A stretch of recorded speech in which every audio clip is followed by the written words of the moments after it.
the number of anti-Muslim hate crimes rose in 2015 to 2017 to the highest level since the aftermath of 9/11. It's known as the rise in Islamophobia.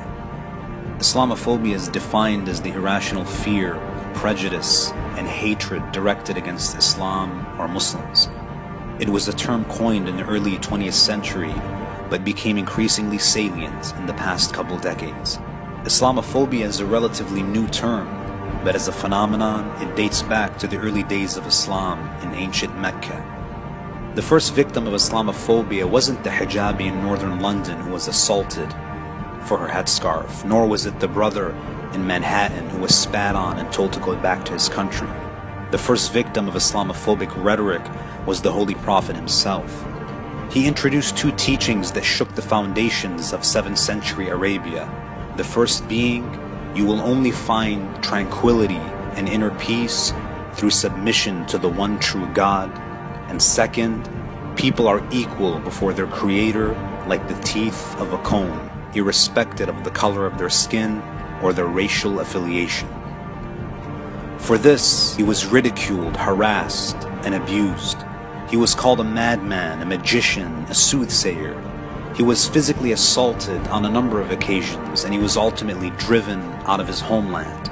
When the Islamophobic climate became utterly suffocating, Allah subhanahu wa ta'ala reveals Surah Al-Hijr, verses 97 to 99. Allah says, وَلَقَدْ نَعْلَمُ أَنَّكَ يَضِيقُ صَدْرُكَ بِمَا يَقُولُونَ. We indeed know that your heart is distressed by what they say.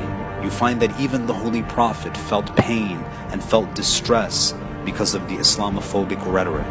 But then Allah subhanahu wa ta'ala gives advice to the first victim of Islamophobia. Allah says, فَسَبِّحْ بِحَمْدِ رَبِّكَ وَكُن مِّنَ السَّاجِدِينَ وَاعْبُدْ رَبَّكَ حَتَّى يَأْتِيَكَ الْيَقِينَ. So glorify and praise your Lord and be of those who prostrate to Him, and worship your Lord until there comes to you the certainty.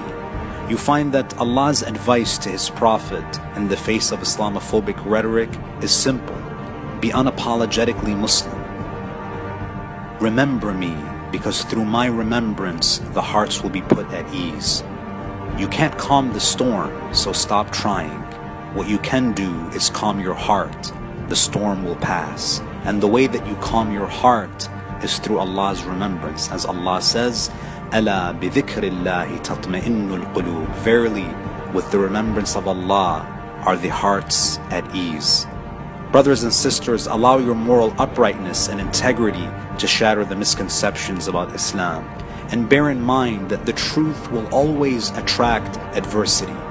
Pain is temporary, but the pleasure of Allah is the prize that is everlasting. And remember the words of Imam al-Hussein alayhi salam on the day of Arafah, when he said, إِلَهِي مَاذَا وَجَدَ مَنْ فَقَدَكَ وَمَا الَّذِي فَقَدَ مَنْ وَجَدَكَ. O my Lord, the one who has you, what has he lost? And the one who has lost you, what does he have? وصلى الله على محمد وآله الطاهرين.